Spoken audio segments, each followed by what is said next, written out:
We have Betha Dlamini, President of the African Women in Energy and Power. She is an advocate for that sector and very, very big on it. If we can give her a round of applause.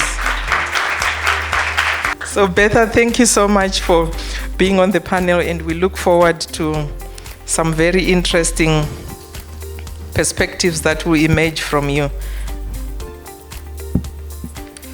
Then we have Philip Myberg, Executive Head, Trade in Africa, China, Business and Commercial Banking at Standard Bank. That's a mouthful of a topic. I would want to spend a day with Philip just to understand how do you transcend from trade in Africa and into China and talking about business and commercial banking. That's quite interesting. It's quite a diversified title, and welcome, Philip. Thank you for taking time to be with us. Then we have Wandile Sihlobo, Chief Economist, Agricultural Business Chamber of South Africa. We all should start growing our veggies in our own gardens so that we reduce the medical bills and we can continue to work until we are 85. So we hope Wandile will challenge us with some thought provocations there.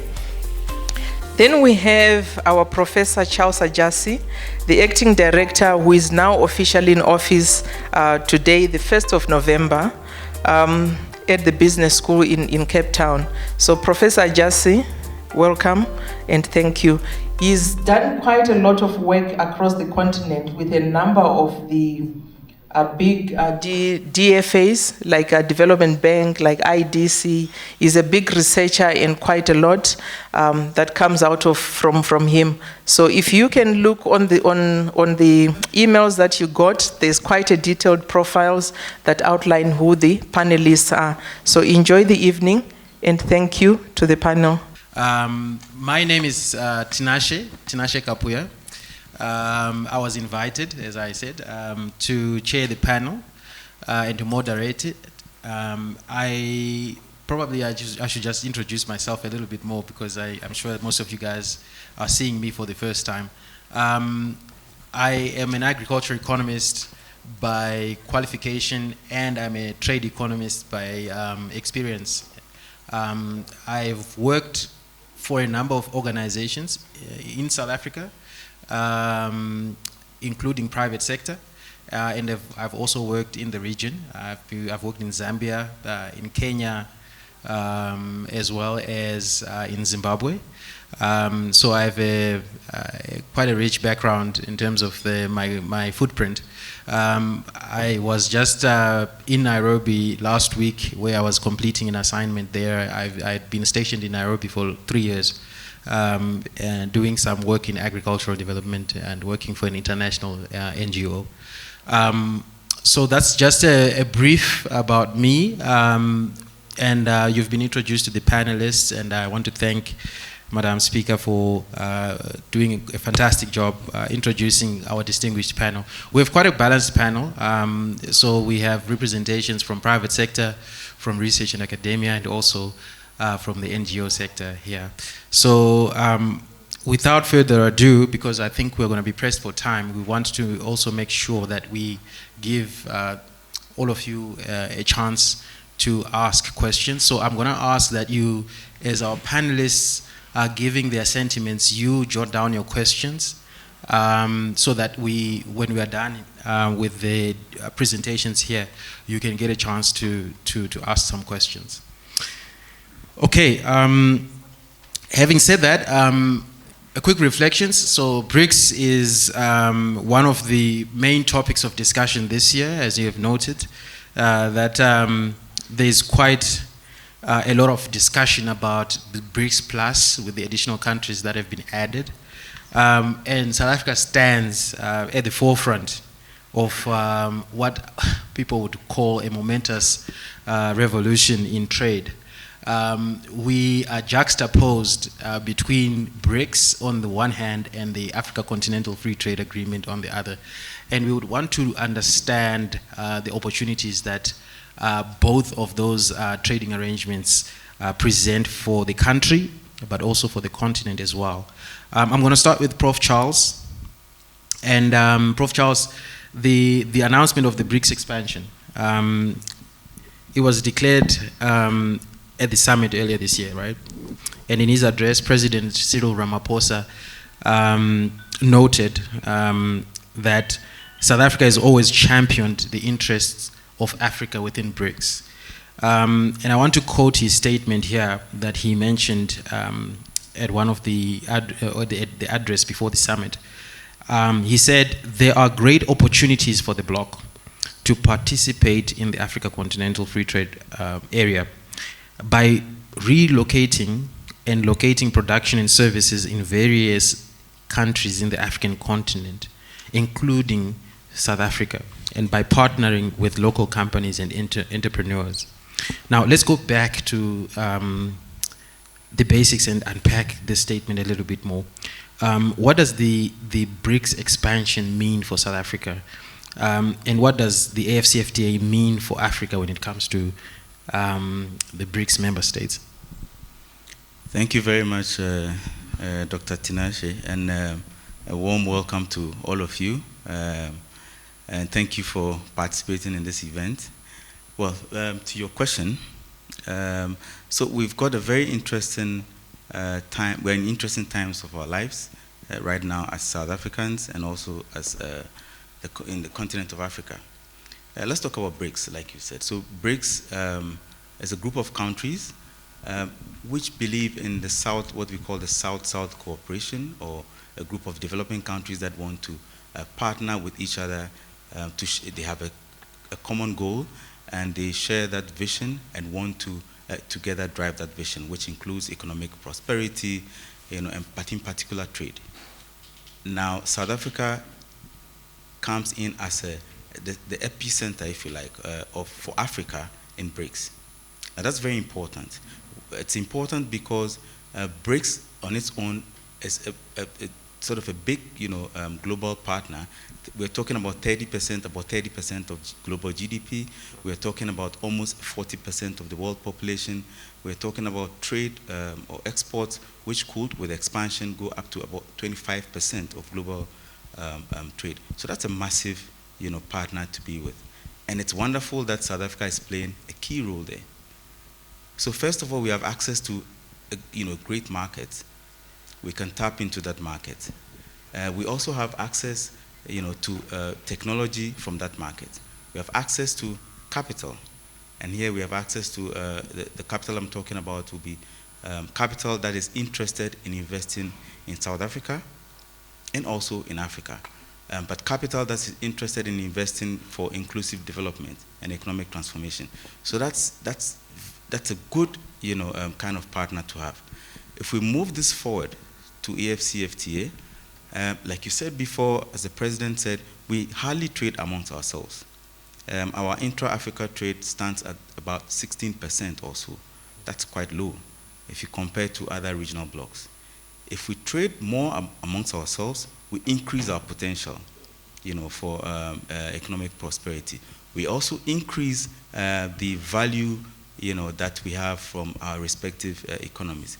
We also make sure that the business moves across, in a almost seamless manner.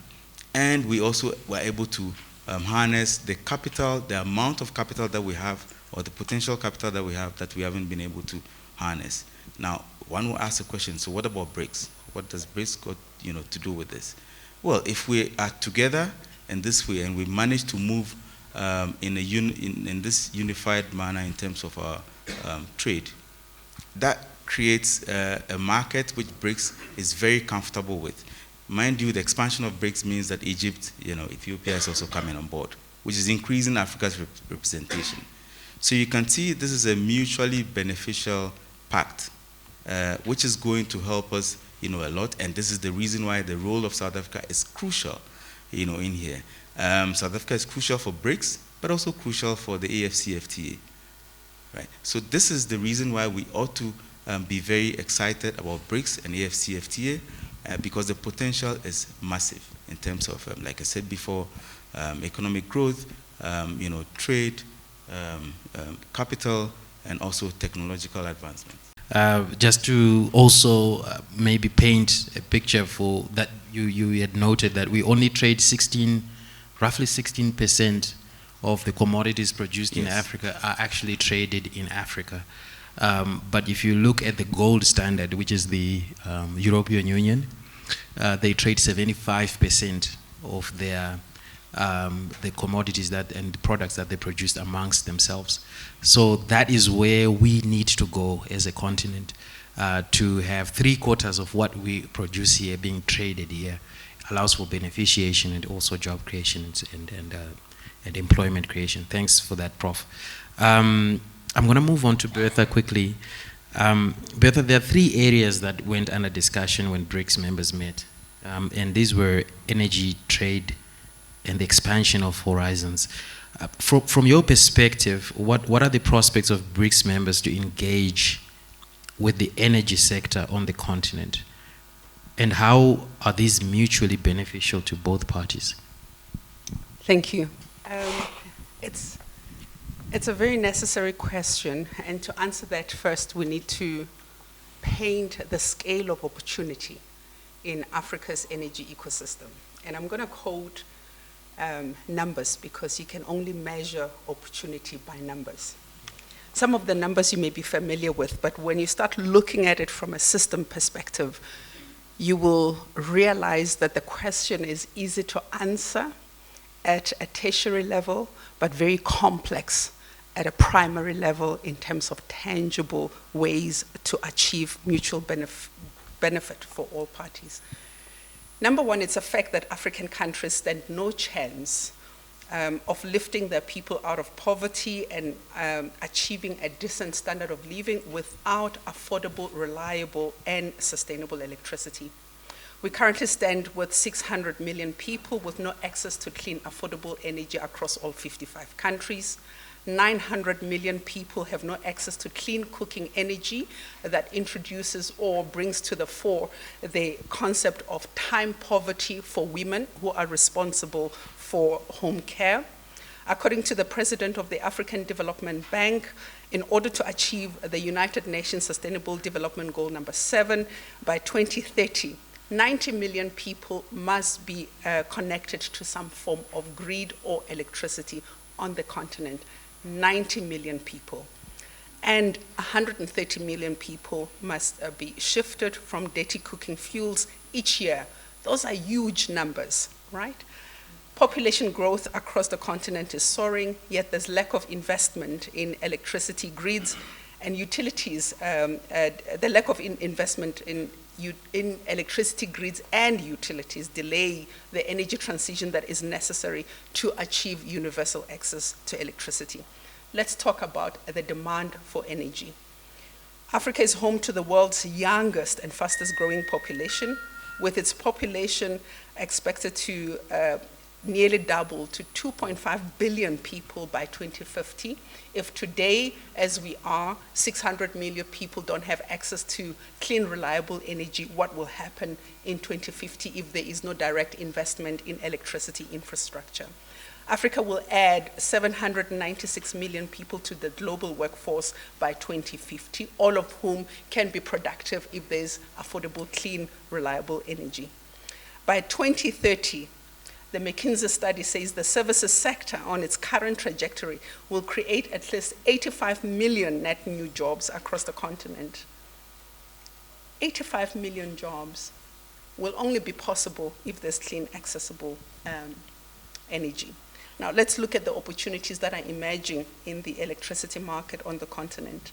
The continent is indeed in pursuit of universal access to electricity. Every country has a master plan of sorts.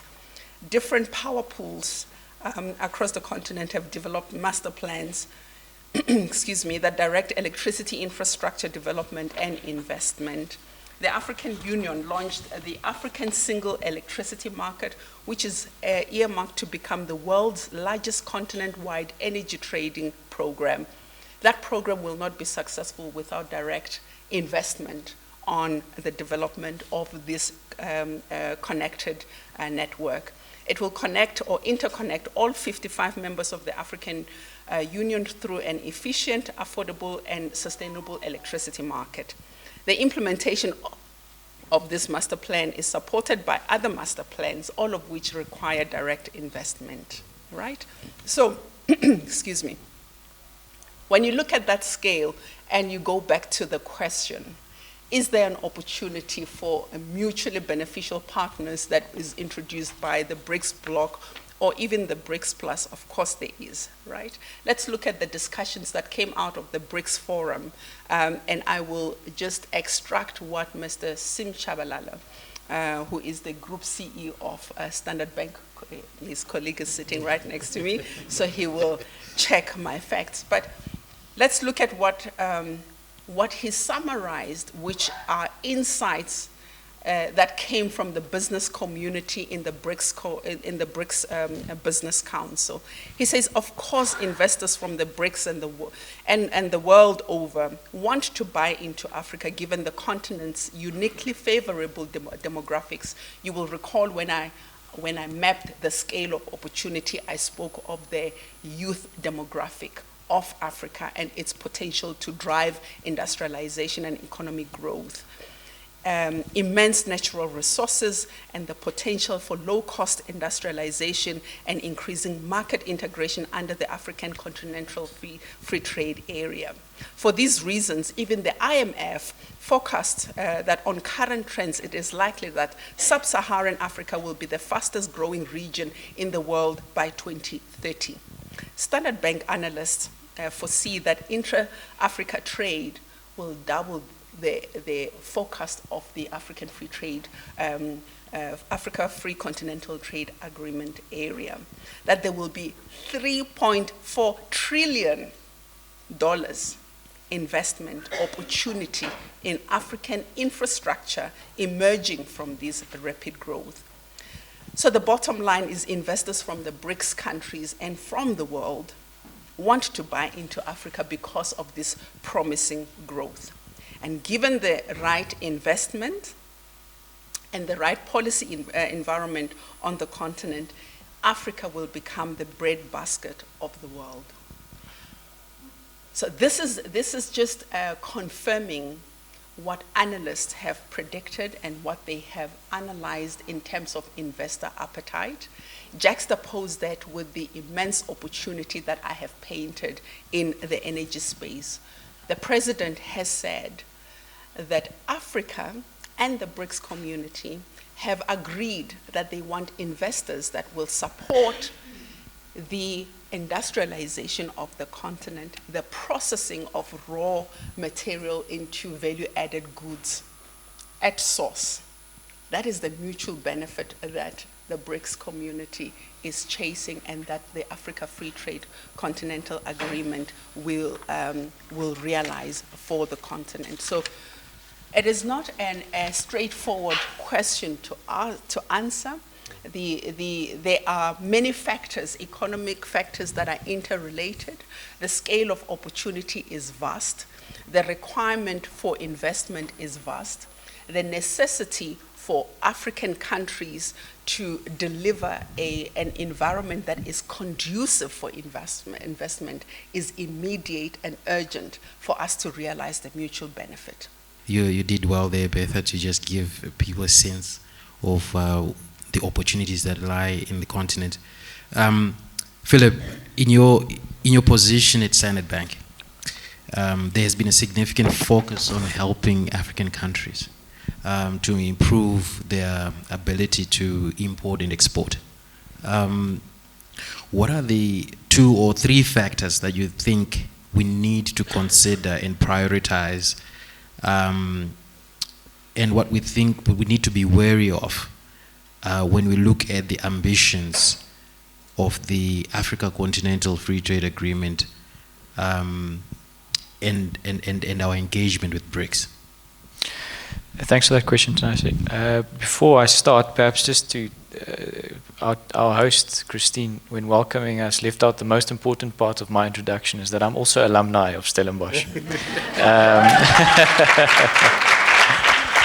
So thank you very much for the invitation. And Bertha's made my job very easy by quoting my boss. So now there's not much more for me to do.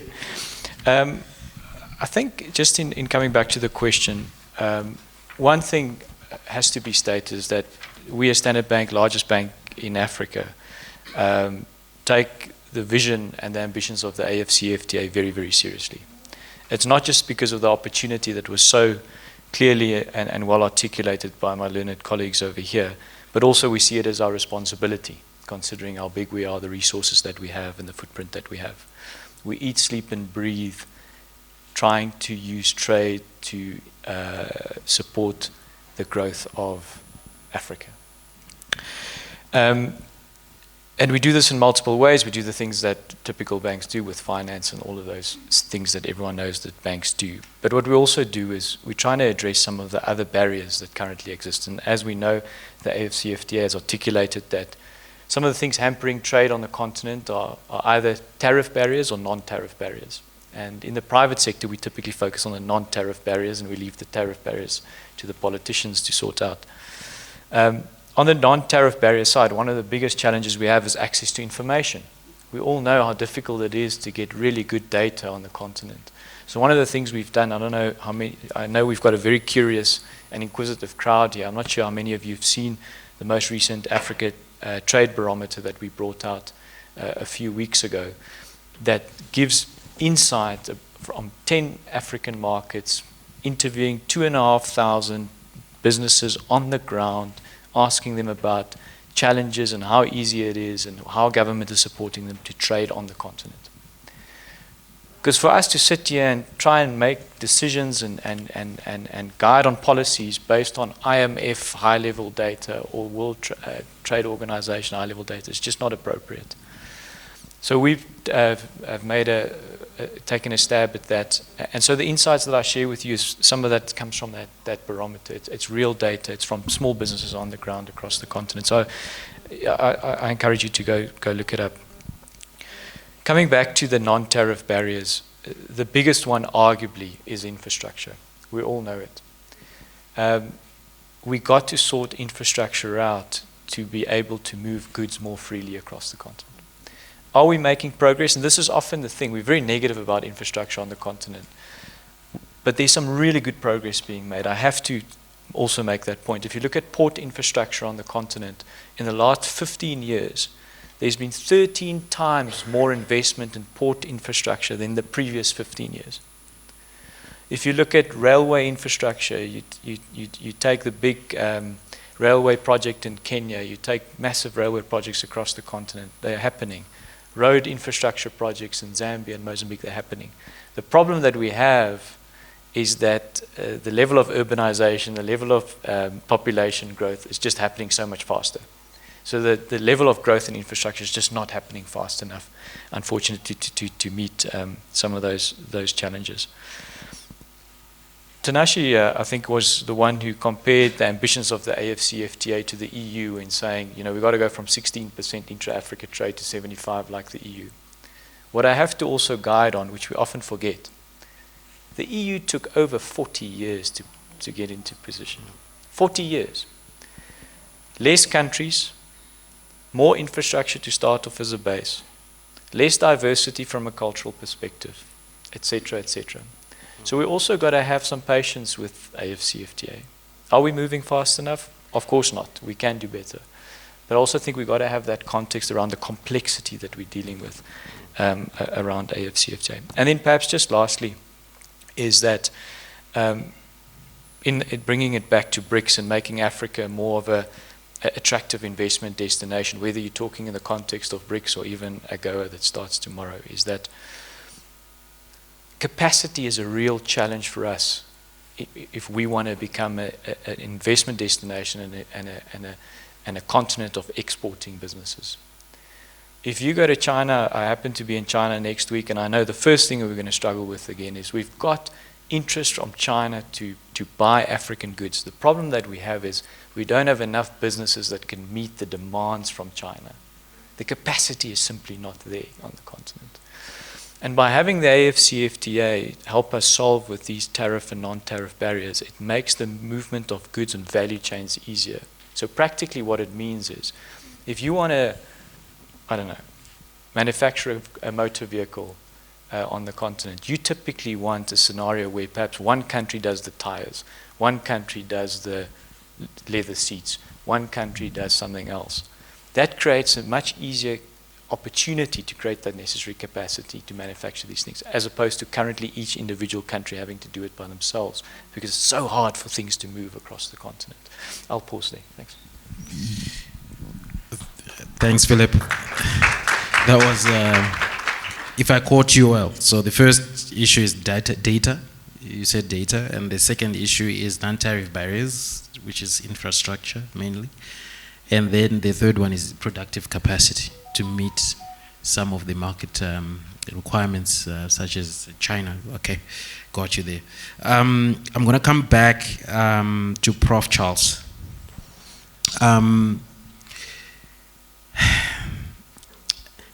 So the US has had a very difficult relationship with two of our prominent BRICS members. That's China and Russia. And they've had a number of sanctions against them over the last 18 months.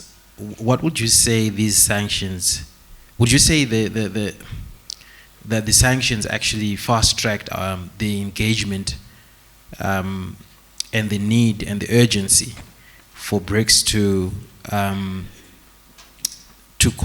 come to the African continent and look at the AFCFTA and promoting that interaction to leverage opportunities there?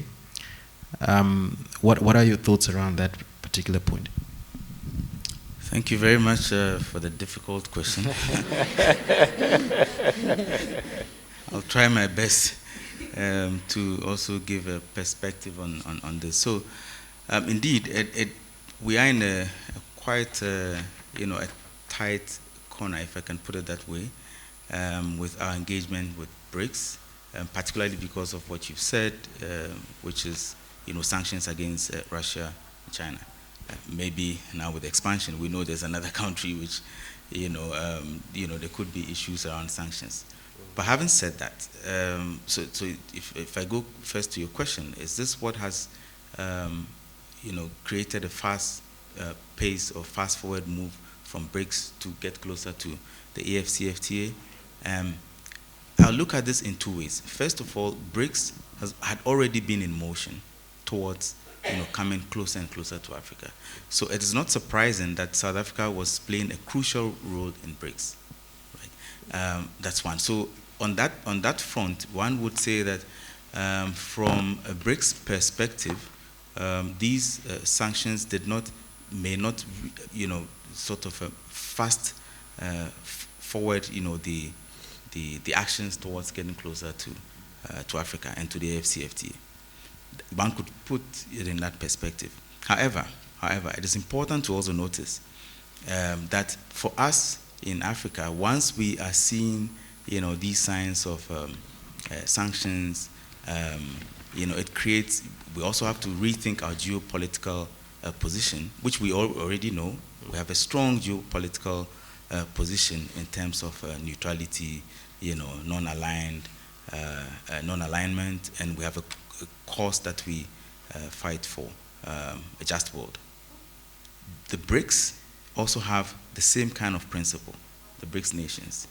So perhaps then if you go to the other footing, so I gave you the first footing. On the other footing, it could also, let BRICS think about how to make sure that what we have said we want to do right from the beginning which is a group of South-South countries. We come together. We believe in a world where we are different, heterogeneous countries, but we have a common goal, trade, common public good, economic development, but without a polarization of issues.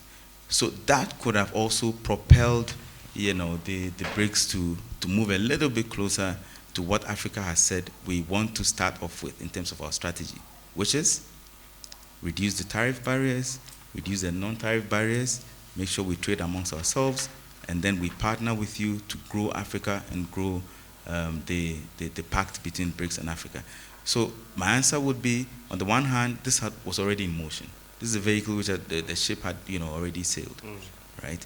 But because of the geopolitical issues, there would be a bit of a wind to push the vessel a little bit faster towards the goal, and that's the way I see it. Thank you. Thanks, Prof, for that. I'm going to move quickly to Bertha because the way in which we interact with BRICS as the African continent is brought into sharp focus. It's not a secret that the continent has vast mineral resources that are being chased by other global powers, gold, chromium, titanium, platinum, you name it. But we've seen more recently some of the African governments putting restrictions on mineral exports, trying to promote beneficiation and retaining some of that profits in country. What does this mean for the BRICS member countries? So, indeed, African countries have the critical minerals that will drive the green economy of the future. That is a huge potential and the huge opportunity that Africa has. All African leaders are united in one common purpose, partnering with investors that will ensure that the processing of rock, sand, and stones happens at source. The BRICS nations are also supporting the call, and they're exploring how this will be achieved. In fact, coming out of the BRICS forum, it was decided that sub-working committees will be formed to explore manufacturing models that will be mutually beneficial.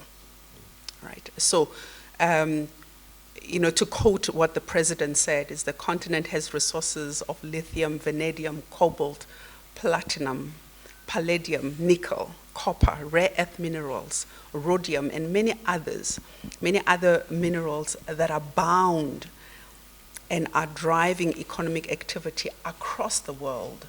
Right. So it goes hand in glove with the summary that Mr. Chambalala delivered, which synthesizes business consensus around sub-Saharan Africa becoming the breadbasket of the world.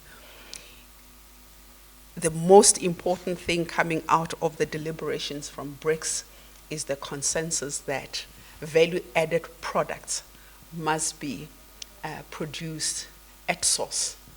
And that is what, in fact, the president also said, that we are creating regional value chains. And the Africa Free Trade Agreement, the ambitions of the agreement will be realized when there are supportive political regimes, supportive financial regimes that will ensure that investors can realize their return on investment in infrastructure development on the continent. And the opportunity lies in the processing of these critical minerals for Africa's green future. Yeah. Good point there, Bertha. Thanks very much for that. I think I'm going to move quickly to Philip. A lot of your work has fostered engagement with China and Africa. And China is the largest trading partner for the continent. What are the biggest lessons that you've learned in terms of that engagement? Thanks, Tashi. Yeah, so we're myself and I guess the organization is in a fortunate position to be able to give a view on that. And I think there's two departure points. The one is, as some of you might know, 15 years ago, the Industrial and Commercial Bank of China, ICBC, which is the biggest bank in China and also the biggest bank in the world, took a 20% stake in the Standard Bank Group. At the time, it was the single largest foreign investment in Africa, and still is today, by the way. So we've had very much front row seats into this relationship between China and Africa developing, especially over the last 15 years.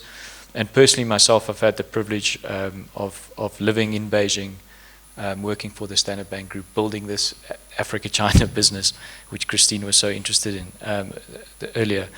Some of the things that I mean, there's many. There's many, Tinashe, but some of the obvious ones is there's obviously massive cultural and ideological differences between us and China.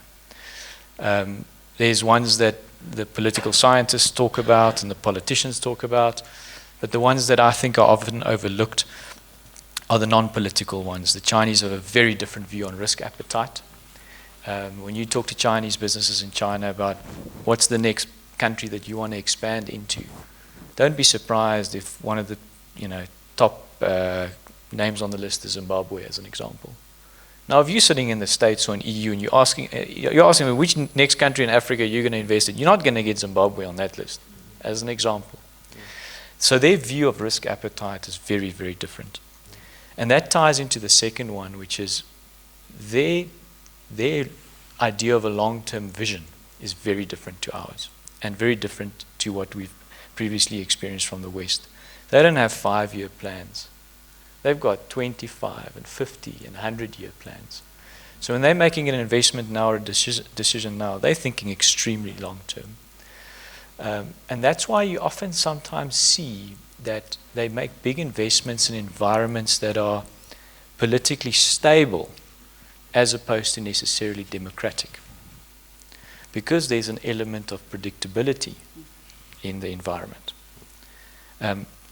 You can fill in the details yourself. The other one is the role of media and perceptions.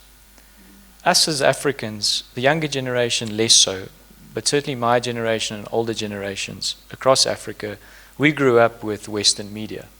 We grew up listening to BBC Radio, Sky News, CNN. Having spent time in China, I can promise you that the general idea and perception about China in Africa is shaped by those views, which in itself is got a very different slant and could even be categorized as propaganda in a way.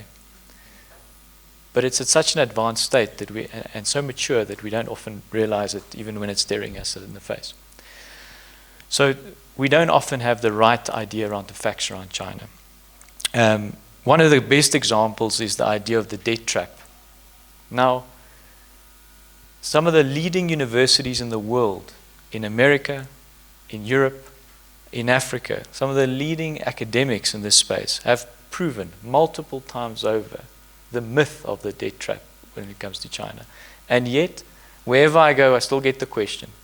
Every few months, you hear a US politician make a comment about it. Completely factually incorrect. The role of the media and perceptions. Another one is, with the Chinese, you pay for what you get. Huh? So the Chinese are able to do world-class technology and absolutely anything under the sun when it comes to different sectors, different technology. But they all can also give you absolute rubbish. And what we do in Africa, unfortunately, often is we make the mistake, because we're so short-term in nature, our politicians are just trying to get re-elected. They go for the quick option, they go for the cheap option, and then everyone points towards the Chinese for a low-quality thing. The Chinese will get you what you pay for. And then the other thing that's perhaps of interest, because I do sense there's a bit of interest in China in the room, is the way that China is engaging Africa is very much changing. So in the last 15 years alone, what we've observed is initially it was dominated by the minerals story, trying to extract raw minerals. Then they needed to build the infrastructure to get the minerals to China. And over the course of the last decade, you've seen a dramatic diversification of the sectors in which China is busy investing in Africa. You're seeing a lot of interest in ICT, you're seeing a lot of interest in transport, you're seeing a lot of interest in agriculture, etc., etc., etc. And where previously all the Chinese interest was dominated by state-owned entities, we're seeing a lot more privately held Chinese businesses now operating on the continent. And then just lastly, something that is often a popular statement to make is this comparison between China and Africa's demographics and how African could learn from China's growth story. So there's certainly things that we can learn from China, but it's a very dangerous comparison to make, which I've seen over the years. China is one country. There's a vast difference between a country of 1.4 billion people and a continent of 1.4 billion people with so many countries. So be very careful of that comparison. And secondly, to be able to the government policies that the economic policies that you're going to put in place to create a domestic demand for product in a country of 1.4 billion people is a unique environment. It's only India that can do something similar, where you can create entire sectors for your own population. So it's just something, Tinashe, that I also picked up that I think should be flagged. Thank you. Great, thanks so much, Philip. I'm itching to ask Prof a question, but I want to toss to the floor at this stage, because I also want to hear how the audience has been digesting some of the points that have been made by our panelists, and also paying attention to time. I would like us to perhaps pick up a few questions from the floor. Are there any burning and itching questions around, or comments? There's one hand at the back. Do you want to get great. The gentleman at the back. So that's question one, or comment one. Thank you. And then there's 2, 3, 4, 5. So we can end one round of questions there, at least for now. In that order. I hope you guys caught the order. 2, 3, 4, then 5. If I may address my question to Philip. Philip, welcome back to South Africa. I don't know how you're going to practice your Mandarin now, but I'm sure next week's trip to China will actually help. So being an ex-Standard Bank employee, there was a big drive into, if I look at Standard Bank's philosophy, is to say, Africa is our home, we drive her growth. Also, we've looked at the aspect of the ecosystem. Now, as part of the ecosystem, the whole value chain, it includes from the smallest entrepreneur to the large corporate. So I have two questions. So within that environment, and also the platform business that Standard Bank wants to create, how are we going to tilt the SME business into Africa? Because my own experience has been, it's really the medium corporate business and the corporates that are actually benefiting from the Africa Trade Agreement, and not the small entrepreneurs. How are we going to tilt that business? Thank you. Thanks for that question. Philip, do you want to answer that immediately, or we can take another question? Or you can answer while I'm. I'll be guided by you. Okay. Go ahead. You can take the question. Okay. Is this thing working? I believe so. Okay. Yep. Is it fine? Okay. I thought you looked familiar. Sorry. What your name? I forgot. I should have just said when you guys ask the questions, the name first, and then your question or comment. I apologize for that. The name is Stellenbosch. I'm a retiree from Standard Bank. Fantastic. Yes, TNS, of course. Thanks, Dennis, for the question. I think your observation is absolutely spot on. I couldn't agree more. A lot of the policies, a lot of the trade agreements certainly does favor the larger corporates. I'd absolutely agree with that. And it comes back to my earlier point around capacity. To or not, if you're looking to trade with Africa as an external entity, unfortunately that's where the capacity sits currently. So I think factually, absolutely right. What we have to do, and our competitors, the rest of the financial institutions on the continent, we've got a responsibility to help the SMEs get to a position where they can create that capacity. It means financial inclusion is important. It means helping them connect into the value chains that we have access to. If you just look at the networks that a bank like Standard Bank or Barclays or Stan Chart or whatever has, I think what we fail to do is leverage that strong network that we have in the local community, in the region, and across the continent to the benefit of the SMEs. We simply haven't done enough of that. Now, you will know, because you've got internal insight, that there's certainly a concerted effort to do that. Part of that, unfortunately, is that banks and now the telcos and the fintechs have struggled to help SMEs with working capital. I think it's one of the biggest challenges for SMEs is working capital. And how on earth are you going to grow your business as an SME if you don't have access to working capital? So we've got a responsibility to solve that. Before we even start thinking about cross-border trade, to be honest with you, let's just first crawl before we walk. But yes, I think we're all aware of the challenge. The reason why no one has solved it yet is because it's very hard. But I agree. Quick point intervention from my end. That's a very good question and an observation, and it also goes to countries. There's been a study that was done that I saw a few years ago, in which they ran a simulation of the benefits of the AfCFTA. The countries that will benefit the most are the countries that have more industrial capacity. So South Africa featured there as one of the biggest beneficiaries. And the countries that have low productive capacity also not benefiting much. So if you move that same argument at country level, it holds. To answer your question also, if you may, Philip, allow me, there is a discussion that is happening at the moment around what is called simplified trade regimes. Simplified trade regimes is basically streamlining border processes so that micro enterprises can move small consignments, like consignments of $2,000. The COMESA region has been testing this model since 2012.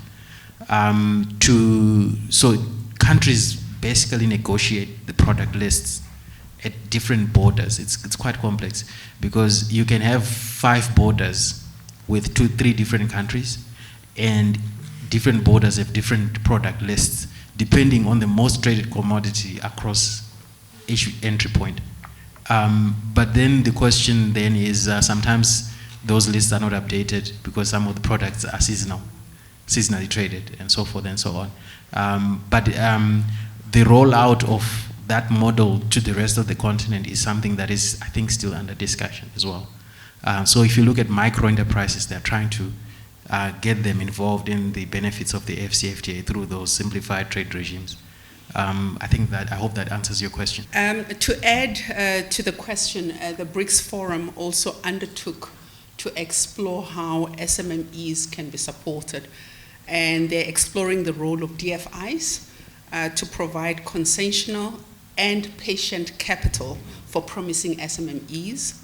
They also stated that key essential preconditions for a financial system that is able to support both micro enterprises and low-income households is the democratization of data and universal access to a stable and credible form of identification, which is vastly different across all 55 countries.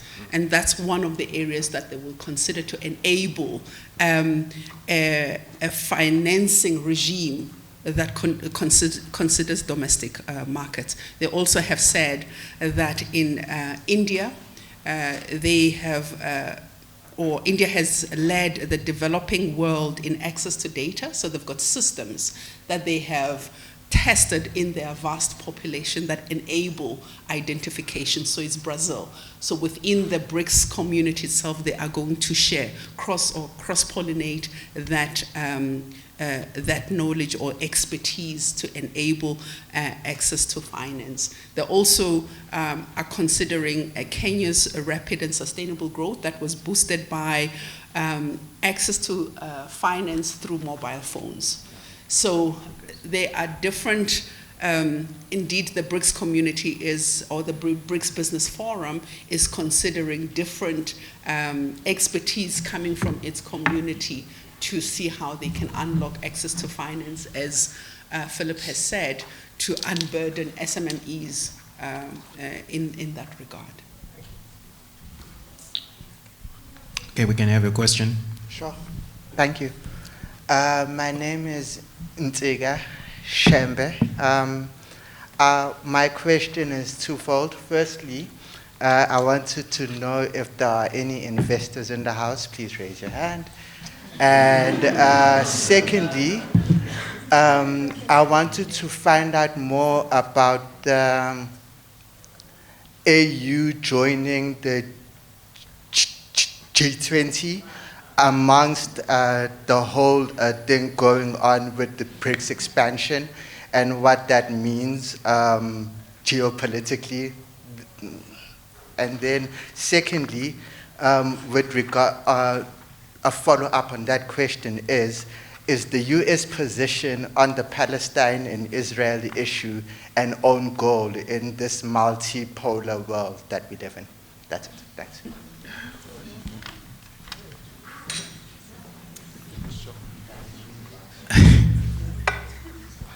Prof, do you want to pick that up?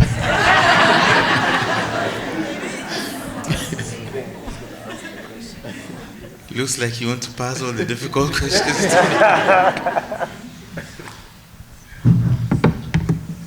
Okay, so first of all,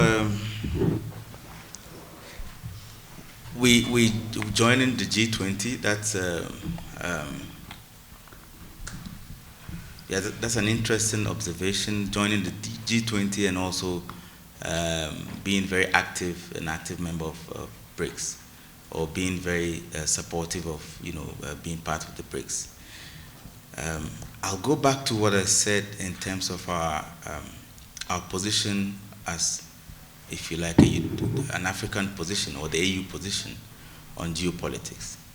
And that is as follows. We stand for the common good of Africa and for the rest of the world. We do not align ourselves with, polar, sort of a bipolar or polarized decisions when it comes to the geopolitical tensions. If we follow that, if we actually go according to that principle, then it is fine for us to be a part of BRICS and still want to be a part of the G20. In fact, we don't have problems with countries in the world, except for, of course, if you do something with,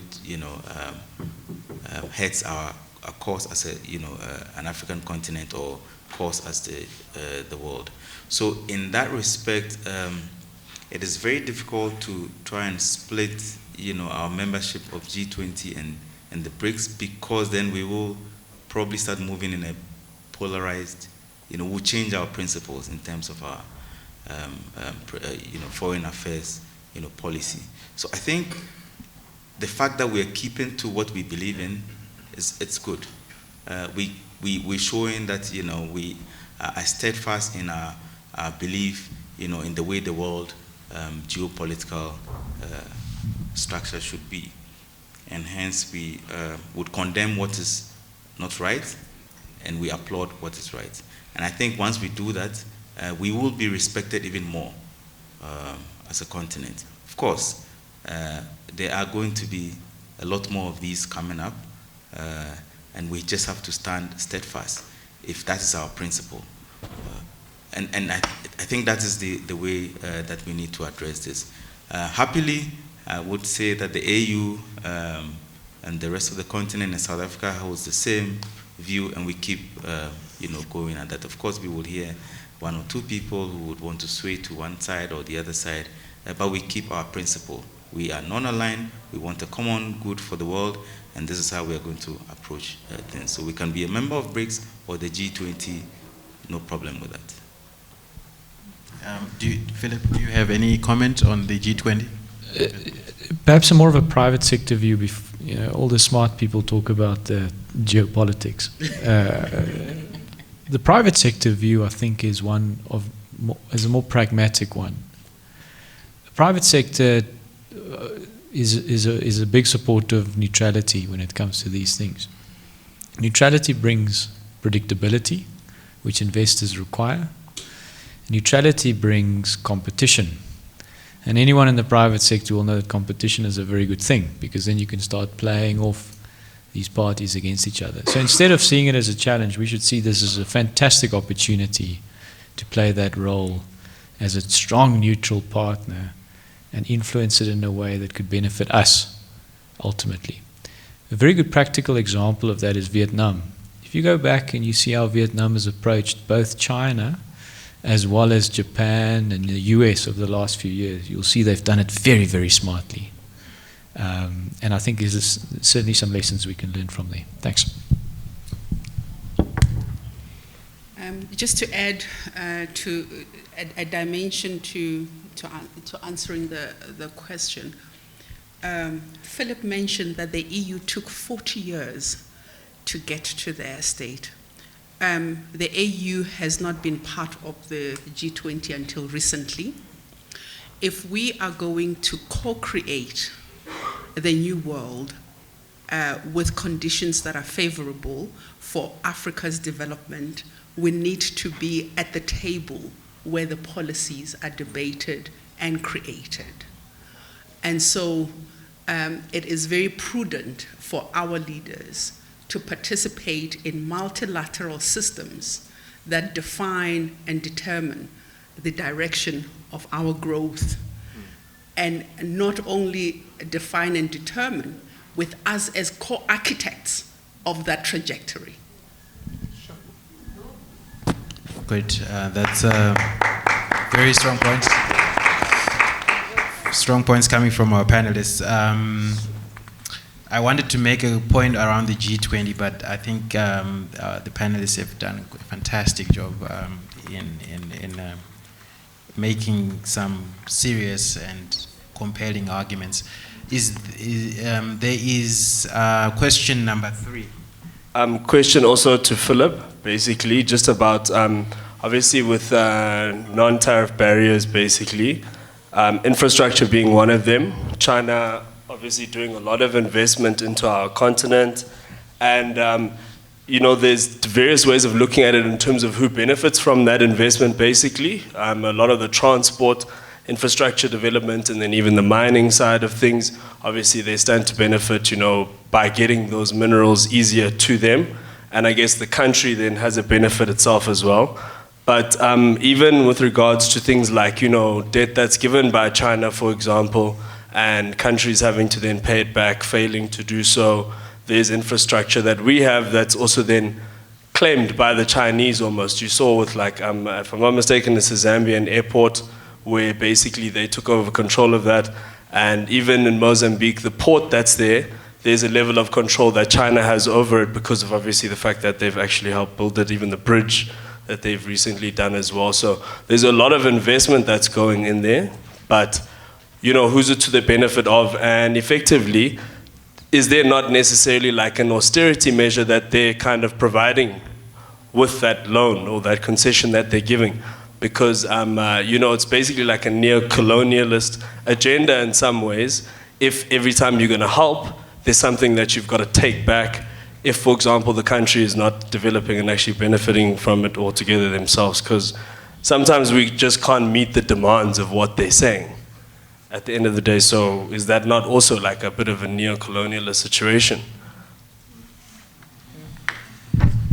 Thanks, Brulani. So a couple of things. One of the things that I believe we've done fairly poorly across the continent in relation to our relationship to China, and when it comes to infrastructure and mining sectors and development, is we've allowed the Chinese to determine where and how these things are done. Why do we not set the direction, the vision as African countries of where we want to go, and we determine which partners are going to come in and fund and develop that and loan for that infrastructure that we want to develop? That's one of the biggest problems that we've had and are currently having. There's starting to be a bit of progress on that front. You'll see in Tanzania, as an example, there have been significant pushback to the Chinese when it comes to contract negotiations. But I certainly think we keep continuing to make score own goals. You take Zimbabwe as an example. One could argue, why do they need a second airport? when there's so much other need across the country. But it was a negotiation with the Chinese. So that's and we're making those mistakes across the continent. The second one is, I'm not a fan of this departure point of blaming the Chinese when things go wrong, because I think that's a departure point of playing the victim. We are equal partners in these negotiations. Why are we not contracting and negotiating properly? We're fully within our right and are mandated as representatives of our government to contract in a way that makes sense for the best of our interest of our country. And then when things go wrong, we blame the Chinese. That's the wrong mentality. Set the direction, make good decisions, contract hard, negotiate hard, and these things won't happen. Thanks. Just a quick one in response, basically. With that being the case, obviously, like, we have a history of not being able to fulfill some of the obligations that we have, and definitely that's responsibility and onus that should be on our shoulders. But should the repercussions, for example, be those type of measures of take away your airport, take control of those kind of major assets, instead of finding a different way to approach it? And as you said, we can negotiate, but I do think it's a bit hectic, the way that, like, it's dealt with as countries. Is it extreme? It is. But somewhere, someone negotiated that deal. It's just extremely poor decision making. For the panelists here, I would like to thank them for their time, for their expertise, for sharing their sentiments. Thank you very much. And thank you to each and every one of you for sitting and listening and also contributing through your thoughts and your participation in the session. Thank you very much.